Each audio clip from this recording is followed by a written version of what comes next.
আসসালামু আলাইকুম। H unique dot শূন্যবানের চ্যানেলের পক্ষ থেকে আমার শিক্ষার্থীদের অভিনন্দন জানাচ্ছি। আজকে আমি দশম শ্রেণীর শিক্ষার্থী মোসাম্মদ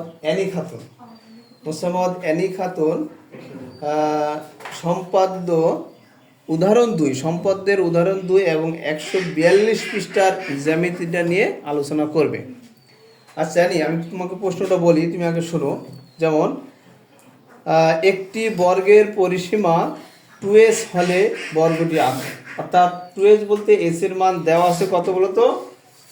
s এর মান দেওয়া আছে 6 সেন্টিমিটার। আমরা পেয়েছি s এর মান দেওয়া আছে 6 সেন্টিমিটার। যদি পরিসীমা 2s হয়, 2 দ্বারা 6 এর গুণ করলে কত হবে?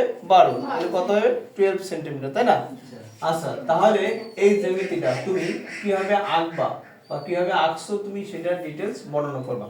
তাহলে প্রথমে তুমি বিশেষ নির্বাচনটা বলো, তুমি তোমার ভাষায় বলবা। হ্যাঁ বলো, বিশেষ নির্বাচন।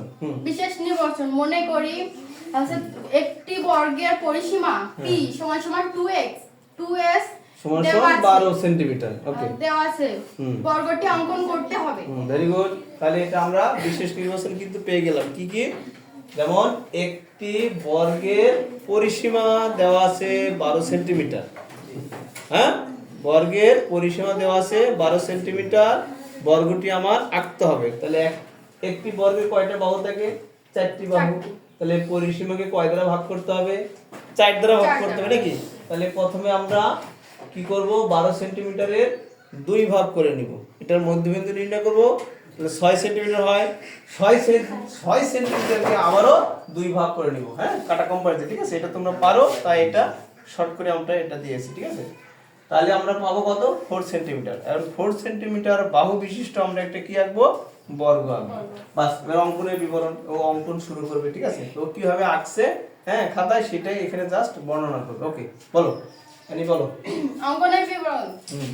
আছে ax ধাপ 1। আমরা 1 2 করে ধাপ হলে এটা ভেঙে ভেঙে বললে ভালো হবে। মনে করো ধাপ 1 তুমি কি বলবে? অঙ্কনের বিবরণ ধাপ 1, ax যে কোনো রশ্মি ab সমান 1/4p কেটে হ্যাঁ, নিই। তাহলে এটাকে এইভাবে বলবো। তুমি ওইভাবে না বলে যদি আমি সহজ ভাষায় বলি, যে কোনো কি রশ্মি ax থেকে ওই যে p/4 অর্থাৎ 1/4 ইনটু p, মানে p এর 4 ভাগের 1 ভাগ নিয়ে, তাই না? p/4 এর সমান ব্যাসার্ধ নিয়ে আমি ab অংশ কেটে নিই। বাস, হয়ে গেল। তাহলে আমি ab অংশ পেয়ে গেলাম। আচ্ছা, তারপরে তুমি বলো a বিন্দুতে a বিন্দুতে AE না, ab এর a বিন্দুতে ক্লিয়ার করে আগে বলো। ab এর a বিন্দুতে আমরা কি আঁকবো? তাহলে যে কোনো একটা নাম দিতে পারো, এখানে একটা নাম দাও। ab এর a বিন্দুতে AE লম্ব অঙ্কন করি। ঠিক আছে, ধাপে ধাপে। যখনই আমরা লম্ব অঙ্কন করলাম, এখন আমি কি করব?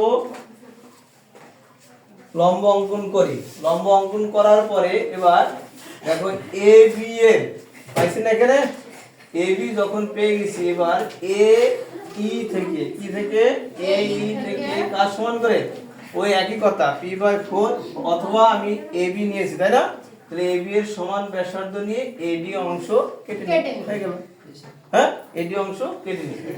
এবার AD অংশ যখন আমি কাটলাম, এখানে B বিন্দু পেয়েছি, এখানে D বিন্দু পেয়েছি, তাই না? এবার কি করব? BD কে কেন্দ্র করে, কাকে কেন্দ্র করে? BD কে কেন্দ্র করে ওই একই ব্যাসার্ধ নিয়ে, যে ব্যাসার্ধ আমরা পেয়েছি AB এর এখান থেকে, তাই না? অথবা p/4 এর সমান ব্যাসার্ধ নিয়ে, তাহলে B ও D কে কি কেন্দ্র করে তার একই পাশে, মানে এই পাশটা দুটো বৃত্তচাপ আঁকি। বৃত্তচাপ দ্বয় পরস্পরে কি কাকে ছেদ করে? C বিন্দুতে ছেদ করে। তাহলে CD ও CB যোগ করে দিলাম, তাই না? যোগ করে দেখো দেখি ABCD একটি বর্গ হয়ে গেল। তাহলে এটা কি হবে? ABCD একটি উদ্দিষ্ট বর্গ। ওকে, পারবো না? ওকে, ঠিক আছে, খুব সুন্দর হয়েছে। অ্যানিটা একটা হাততালি হবে। ওকে, চলে এসো অ্যানি। Okay, thank you.